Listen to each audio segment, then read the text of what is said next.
Welcome to Thriving Room with Tay Nishimura today. We are so excited to have you on.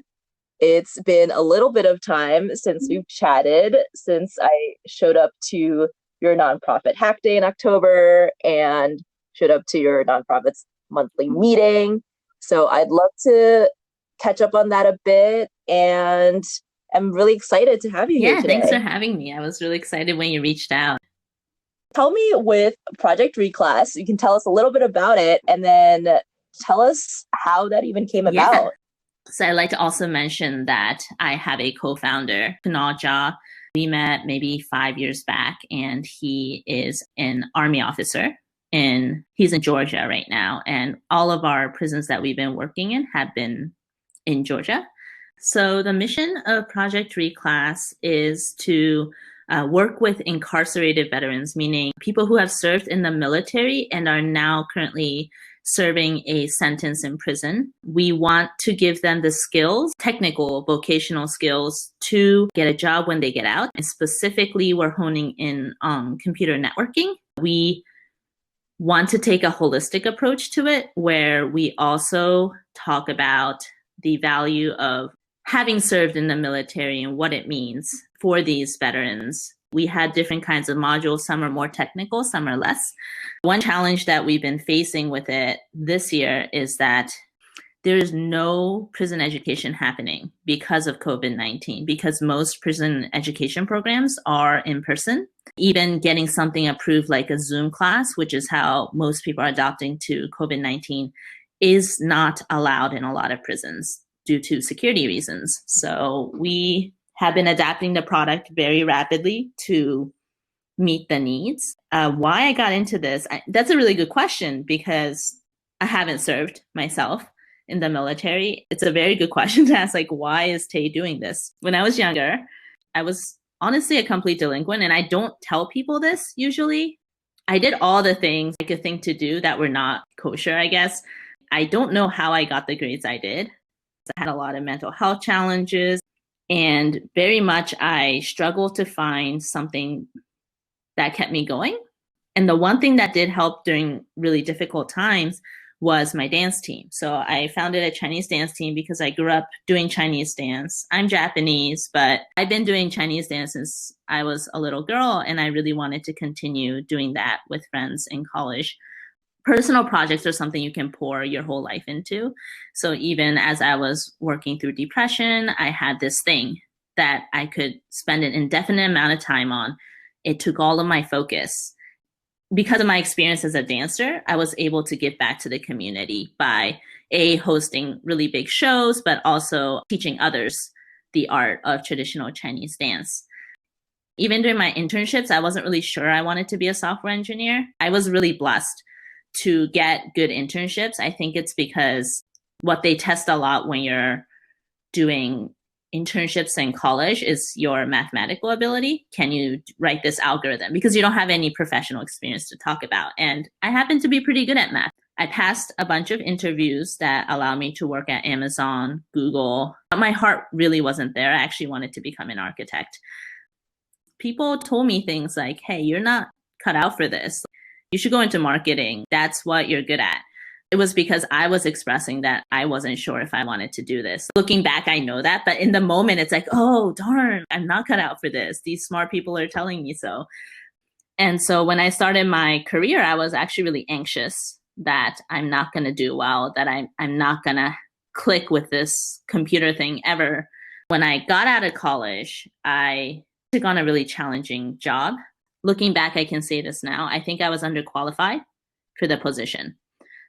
And so it was a really hard few years.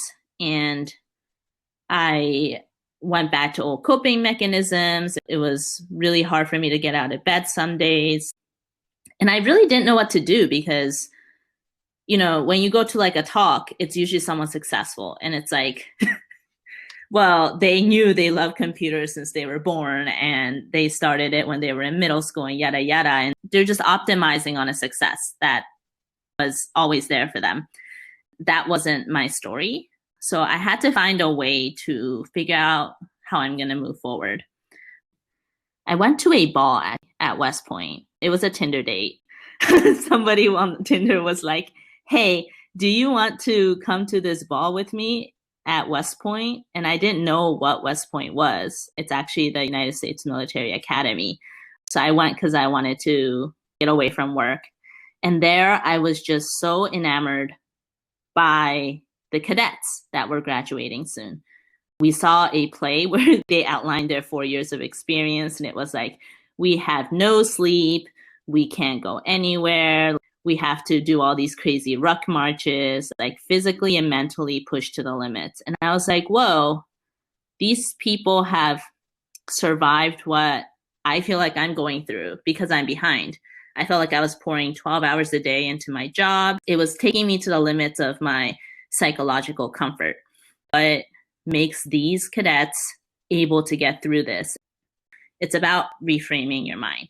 It's about, do you see this challenge as an awful thing that gives you nothing in return? Or do you see this challenge as a thing that when you overcome it, you become stronger, and you become more capable of doing it in the future, and you become more capable of helping others get through it, which I learned later is the foundation of the term grit.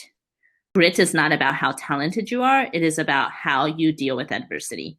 And this really inspired me and gave me a second wind. I really always was set up for success at school. I had everything I needed. If I went through the textbook, I was going to get a good grade. Most things came naturally to me after some amount of time, and programming was not one of these things. It was absolutely not intuitive to me. I could look at the same screen for hours and have zero ideas of how to move forward. I feel stuck right now because you have to interview to move teams. You have to interview to move companies. So even though I knew this wasn't a cultural fit, I didn't have the energy to do so after my long day. So I'm like, okay, what do I do to get out of this situation? One of them was to volunteer with Women in Tech. Another was to get out of the office. And that's how I got involved with the Women in Tech organization at our company, which was very robust and completely grassroots, as in no one was paid to run it. The founders were just women more senior than I who thought there was a need in the organization. They provided a lot of mentorship opportunities, which I'm so blessed to have, because I don't think I was the easiest person to talk to at the time. Around the same time, I got recruited on the street to join the NYPD, the New York Police Department. They were looking for volunteers, which I didn't know was a thing. They said, all you have to do is go through a 3-month training program, and then we'll put you in uniform. It'll say auxiliary on your patch. That's how people know you're a volunteer. You're just there to keep the community safe. And I sort of just went for it because I had these moments in my life where I know that something is the right decision. And this was one of those moments where I was like, I know this is the right next step for me. We would patrol, we would train on the radio so that if someone needs help, we can call up to the central dispatcher. But it turned out to teach me so much more than how to use a radio. And I got exposed to so many different kinds of people, whether it be different cultures, different career paths, different socioeconomic status. And that's where I began to realize that I am very, very, very privileged. I grew up with a very academics and extracurriculars focused family, so it was very easy for me to get into college. Even in college, I had enough, even though I wasn't working as hard as I could have been, I had enough natural talent to get through until I hit that wall with industry. And I had mentors. It was hard to swallow a lot of the feedback that people were giving me, but it's feedback that without receiving that harsh feedback, I wouldn't have known how to move forward. And a lot of people I met were doing really well with a lot less than what I got. And it made me curious. What is it that makes people successful, especially in tech? And if with all of the privilege I had, it was so hard for me, is it really something anyone can start? That's really the root of it. You've taken us through all of these different worlds that you got to explore. Curious about this point you brought up when you were talking about your first job, which is that you had people telling you you were not fit for the job. When you met these people, the West Point cadets, people from the NYPD, these women in tech. How do you feel they approach that part of their mindset differently when people would be telling them certain statements about themselves? How would they have a different So mindset there? everyone I met through these paths had a strong sense of, you can feel it. They had an aura of resilience. The way they spoke, the way they stood, the way they defended themselves, they would not take that for a second, right? That's something that enamored me when I joined the NYPD. Was I realized I was a softie. I let people tell me what to think. I let people convince me what I was or was not cut out to do, because I had no idea. I felt this from some people when I first joined these organizations, or when I met people from West Point. They could tell that I was soft. And I think some people perceived it to be a trait of privilege. And I didn't like that. I didn't like when I walked into a room and some people made assumptions about me from how I dressed or how I spoke or the things I knew. And I'm a little clumsy, so I would drop things in the locker room, and some people would not be impressed with me. And I was like, no, like I'm a hard worker. I earned everything I have. Why, what is up with this judgment? But I learned over time that maybe they were right. The fact that I could survive 25 years without having to ever fully stand up for myself, to have this sort of mentality and to be where I am is a sign of privilege.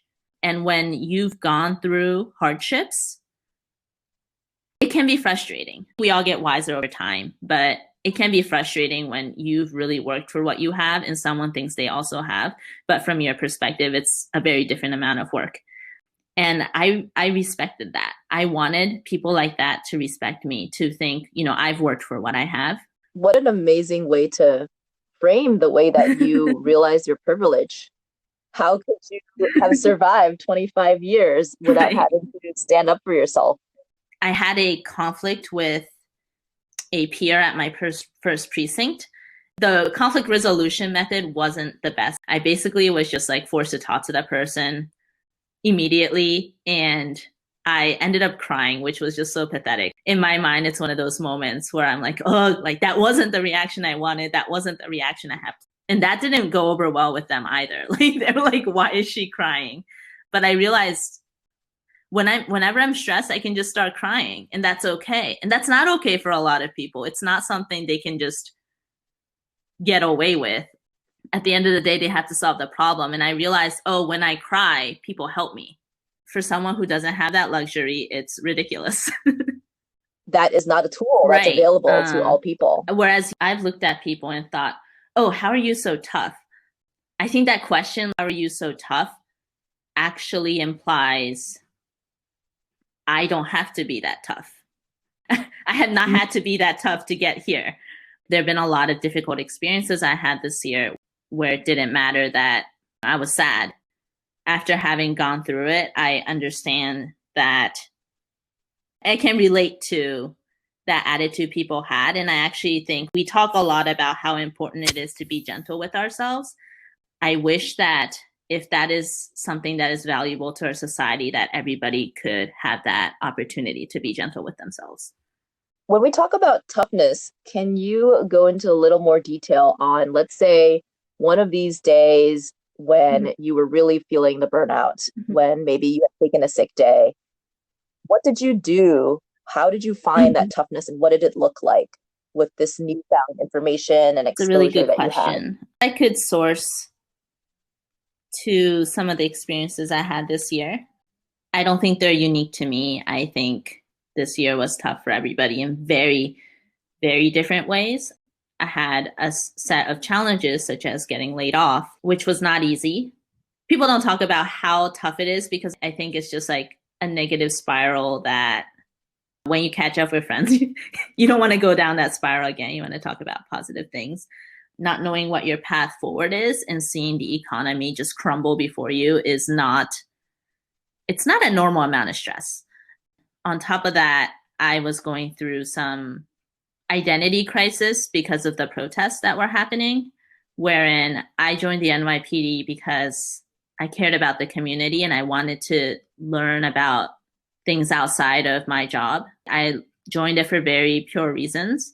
And the more time I spent with the NYPD, the more I learned as a human. It's been a very positive experience for me. I feel more capable of being there for others as a result of the leadership training and the confidence training that I received from my mentors in the NYPD. However, this was a year where a lot of topics came to light that are very, very difficult for everybody to see. And I'm glad that we're having these conversations. I'm glad that perhaps voices that have been smothered in the past had at least a moment where everybody was listening. Perhaps that moment passed too soon. News passes very quickly. I had a lot of people who were very angry with me for my affiliation. There didn't seem to be a lot of room for gray area with this topic. And I think this happens a lot with controversial topics. It was the first time that I experienced discrimination, I realized. I felt somewhat discriminated as a woman at work, but it was not at all what this experience was, where I was afraid to admit that I was a part of the police force because I knew that the moment I did, there was going to be assumptions made about who I am, what my motivations are, my upbringing. They were not assumptions that I could fix in one conversation. I tried because one of the big questions with the NYPD was, why aren't they listening to us? Why isn't there more of a conversation within the precincts? But myself, as an auxiliary, as an unarmed police officer, I had to step away from the conversation. A lot of the things being said were hurtful. They were not true for me. Emotions were so charged that I realized that maybe standing up for myself in the moment was harming others in the room. This combination of not having a job and having my character questioned by almost everybody I knew pushed me to a limit I'd never been at before. When you reach a limit like that, it's really scary. It's like, am I going to be okay? I've gone through a lot, but am I going to be okay with this combo? I think friends helped with that. Especially, I had several friends who graduated West Point. I would talk with them every day about the larger picture of why this is happening. So to try to remove the personal experience and understand the bigger picture, thinking in logic instead of emotion was very helpful. One question my friend asked me was, if you could redesign the system, how would you do it? One of the main takeaways I had from leaning in was discrimination is real. I experienced it finally after all these years. It's not surmountable just by myself until the other party is willing to hear me out. There's nothing I can do due to the awareness that was being brought up. I read a few books on race and systemic racism. There is a huge problem. It's very intertwined with what I was working on with Project Reclass. We had started Project Reclass 1.5 years before the protests broke out. But when we told people about it, they're like, oh, cool, that's a cool hobby you have, but it didn't click with anybody. People didn't immediately see why we were passionate about it.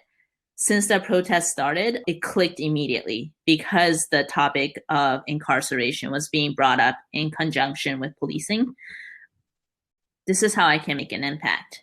I can't do anything about the privilege that I have or the lack of privilege that others have in this immediate moment, but I can work on something that becomes an equalizer over time. I want to create a system that can help people receive some of those resources that they were not getting that I got growing up that allow me to enter technology, but they haven't been able to. Just like with my dance team, throwing myself into that when I was going through a hardship, planning how we're going to make this nonprofit take off took all of my focus, 12 hours a day. And I could not stop, honestly. If I stopped, I started having negative thoughts. And luckily, I was able to tie that work with my job hunting. Because why computer networking? Because I was passionate about computer networking. And it was something that my co-founder Kunal was studying at the time. I decided to go for computer networking because it's a little mathematically cleaner than software engineering, which evolves really quickly and is not as well tested at each phase. Computer networking is much more infrastructure level. It doesn't change quickly. So I felt I had a chance to catch up if I started early.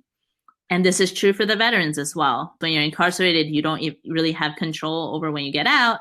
If you learn something like a front end web frameworks change in popularity very quickly.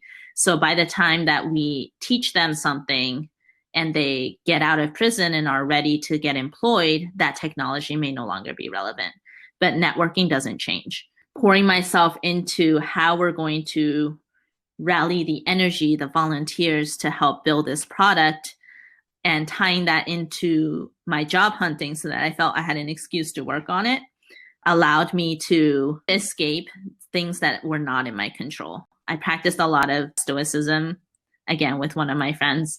It's all about focusing on the things that you can change and letting go of the things you can't. I could not let go of the fact that many people in my life really didn't like the people I loved and who made me the person I am today. I could not change the fact that some people, when they find out about my affiliation with the NYPD, will immediately judge my character. But I can work on something that tackles that issue in some capacity that is a little removed from my personal relationship with the police. I can work on it to distract myself. I love how we've explored the ways that you dealt with your challenges, first with digging into your grit and honing in on that toughness you got exposed to and learned about. And then now this phase that's more about digging into your passion. When we say passion, it's deep interests you have of wanting to give resources to those who want to succeed but don't have those resources. That's exactly right. Just working hard wasn't cutting it for me. I had to enjoy what I was doing. And I think a lot of people deny permission to seek something they love because of the pressure of getting employed.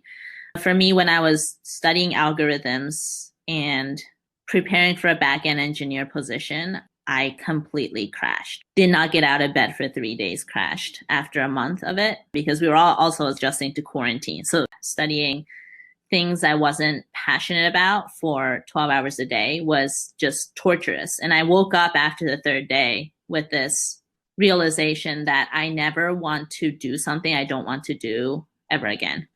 Now, that doesn't mean that I don't do hard things, but every morning I'm going to wake up and ask myself, what do I want to do today? And only if I do not turn into a robot. I cannot indefinitely be a robot until I find a job because I will crash before I find that job. I just started coding up this program that became the proof of concept for what we're building here at Reclass, which is a way to emulate computer networks so that students can, without any access to internet, which is important with prisons, they can practice provisioning networking infrastructure. I did this instead and time just flew. Nighttime came, but I wasn't tired because I was passionate. This allowed me to sustain grit longer because the willpower wasn't going into the work. The willpower was going into solving problems that I was facing. I actually did find a job. Both of the final interview rounds that I made it to where I clicked with the company, they both liked that I was doing a personal project. And that was really cool because a lot of people don't care. They're like, oh, but you don't have 12 years of cloud experience, so why would we talk to you? But there are organizations that are looking to hyper grow even during COVID, and they want fresh eyes. They want people who come from different angles and have perspectives that nobody else has. So for me to be a software engineer but want to do networking infrastructure and things of the like, they wanted that specific talent, and I wouldn't have found them. I wouldn't have convinced them that I'm the right hire had I not taken that leap of faith and pursued what I'm passionate about. So I'm really glad I did that. And one of our goals as an organization is, even if it doesn't end up being computer networking, that our incarcerated veterans who go through our program feel they are capable of finding that career path that is right for them through learning what we teach them. I'm so happy for you that you were able to approach this job search in a different way than you have had in the past. One interesting theme I'm seeing is that you learn in your life these skills at one point, and then you later refine and add nuance to them. For example, you first learned about how to use your grit And then when you were in a situation where you were pushed to even a stronger limit than that, you realize that sometimes you might want to back off a little and not be so tough because you need Mhm. the other people in the room to listen to you. You're developing nuance about when it is useful That's for you to show totally your true. grit and how. And then similarly with your developing what it means to be passionate. First, it was about devoting the time to the work, right? To making the mechanics happen. And then now what you devote your willpower, as you said, to is to the problem that you're solving, to the larger cause that you are fighting for. These are all ways that you've reframed how you go about your life. College, I did not need to manage my time. I could surge. I don't know if that's a common term people use. I use it with my friend a lot. Surging is the ability to get a lot done in a short amount of time. So putting in 300% for 4 hours because you only have 4 hours. Whereas putting in 100% is enough if you had 12 hours. I've survived most of my life on surging. And the reason is because I would get depressed. I knew that about myself. After a few waves of depression, you learn when you can work and when you can't and the frequency of it. I knew by the mid-college that I had to get everything done when I was feeling mentally healthy.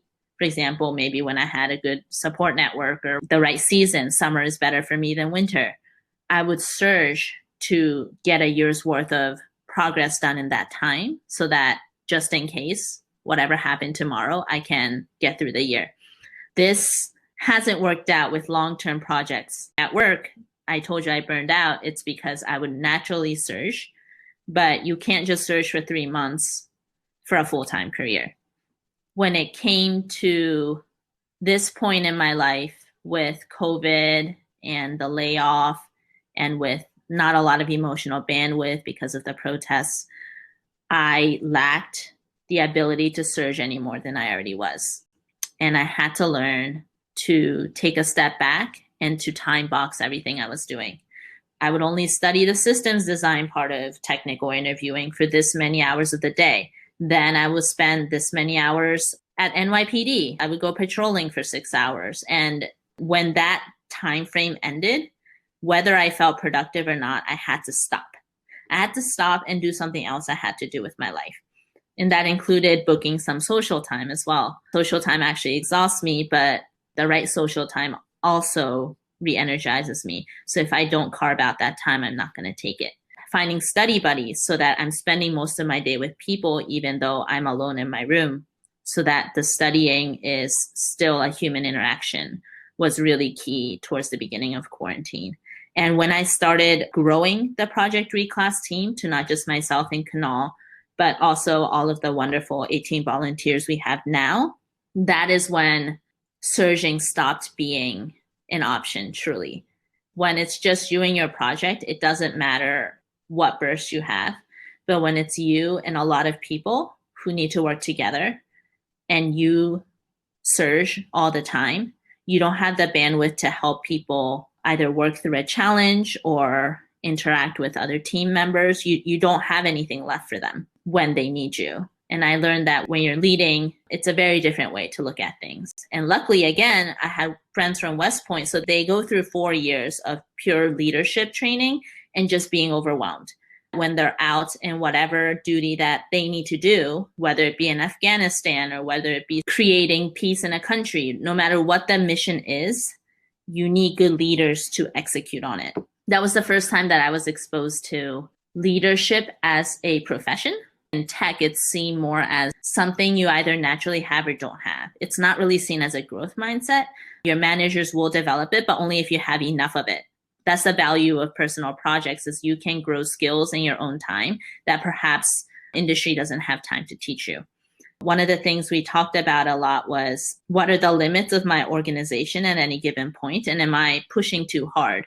If my deliverable requires 100% of our capacity and something happens, I've actually failed. I've actually not delivered, or I've burned somebody out. At Hack Day, for example, where we put together a 4-hour virtual conference on what we're working on, that was something that required more than just me surging.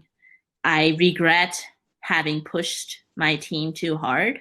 Luckily, everyone recovered and we just didn't do much in October. And so we're now on rails in November.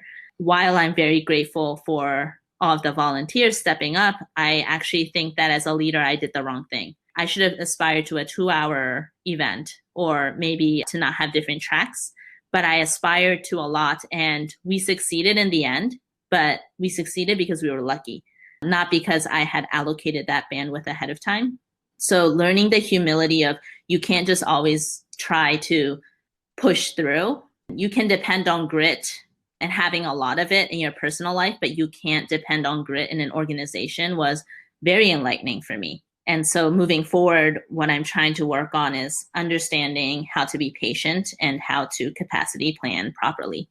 Another nuance that you're adding to how you're developing, the part that I would love to dig into a little bit more is when you're talking about capacity planning, could you give us a little bit more detail on an issue that came up and then how did you address it with your specific approach to leadership? I think one thing that we managed to accomplish in September, but which I think was not the ideal decision, is we decided that we wanted a social media presence, which is really awesome because without social media in a remote environment, no one's going to know who we are. The outreach team, we got together and we made a schedule of what we're going to post. We naively thought that one post a day on weekdays was not going to be an issue. We were very wrong because a lot of our posts actually were pretty heavy in that they were blogs, that our members wrote, or they were featuring different members from our organization, including a review cycle, which because I'm not versed in social media marketing, I did not realize how long a review cycle should take if you're really taking marketing seriously. Reviewing a post every day, reviewing longer posts with multiple reviewers, and then getting them posted at the right time 5 days a week with a team of 5 volunteers was actually just incredibly difficult. I just pushed myself to review and write anything that we did not have bandwidth from others to do. But that made it so that when we had to finish the infrastructure project that we were going to demo, I barely made it. I was up until midnight 2 days before making the technology side work for a demo. And then the morning of it broke and we were fixing it.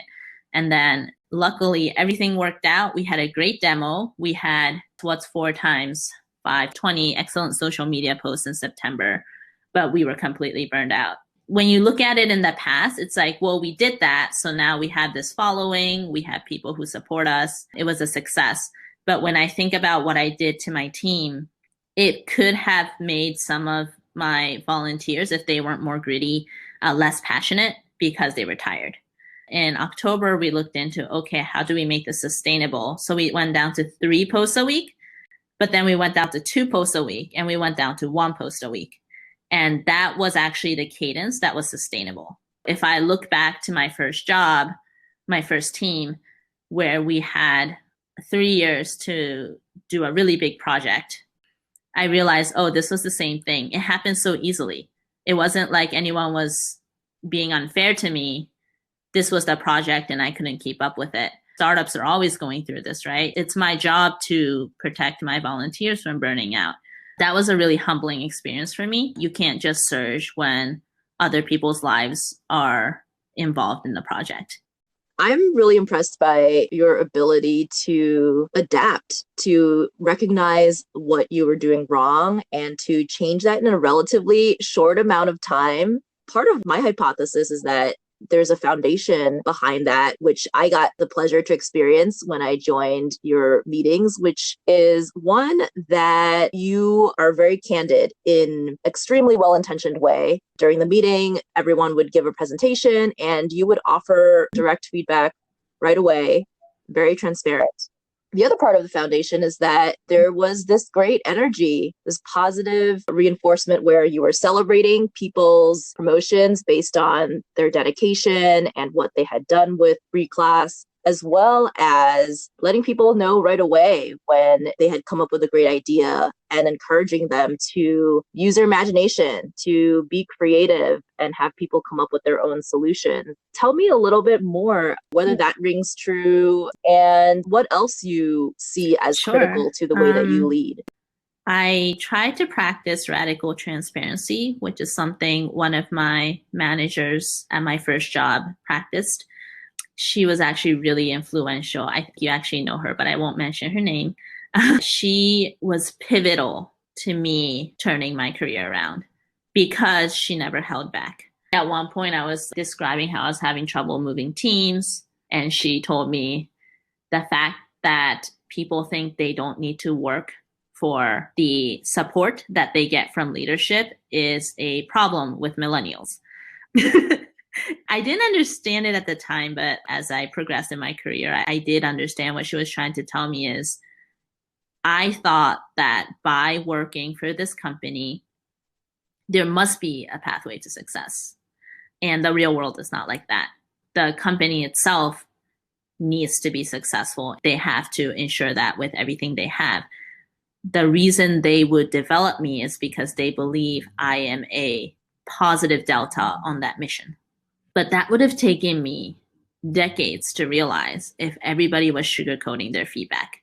It was hard to hear in the moment, but it was so useful in navigating new experiences at my new jobs. I became a lot less entitled, and that helped people want to help me. And so I really valued that because if she didn't say those things, I would still be stuck. And the feeling of being stuck is worse than anything else I've ever experienced. If it's your full-time job, it's sort of your job to take that in and respond to it well and to make it work because someone's paying you, especially in tech, someone's paying you 6 figures to do that. But it's a lot harder to do that with a volunteer force because people don't want to spend their free time that they're dedicating to a mission being criticized, right? Why? And I am very candid because I think it will help.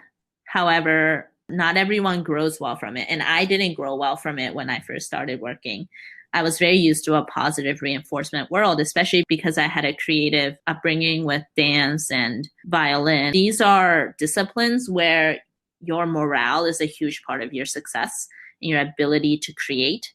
So I was always surrounded by positive reinforcement in the orgs that I was in. It's this balance of if someone comes to me saying, this is my career goals and this is what I can do at Reclass to reach it, and I see a discrepancy between their career goal and the way they're approaching getting there, do I tell them? Or do I let them eventually figure it out? Or some mix? Finding that balance has been incredibly difficult. I've messed up several times in the past 4 months that I've been running this larger volunteer program. And every time it's very humbling. One article I read recently talked about empowerment leadership, and that helped me put words to a lot of what I was experiencing. They described this thing called a trust wobble, and it's a triangle. If any of the corners of the triangle are lacking, your trust wobbles. Teammates trusting you wobbles.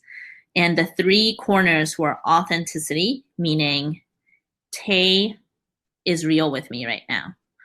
I trust that this is the real Tay. Empathy, which is Tay cares about me and my success genuinely. And then logic, which is Tay can accomplish what we're setting out to accomplish. Logic was lacking for me when I started. I didn't know what someone needed from me in order to be productive.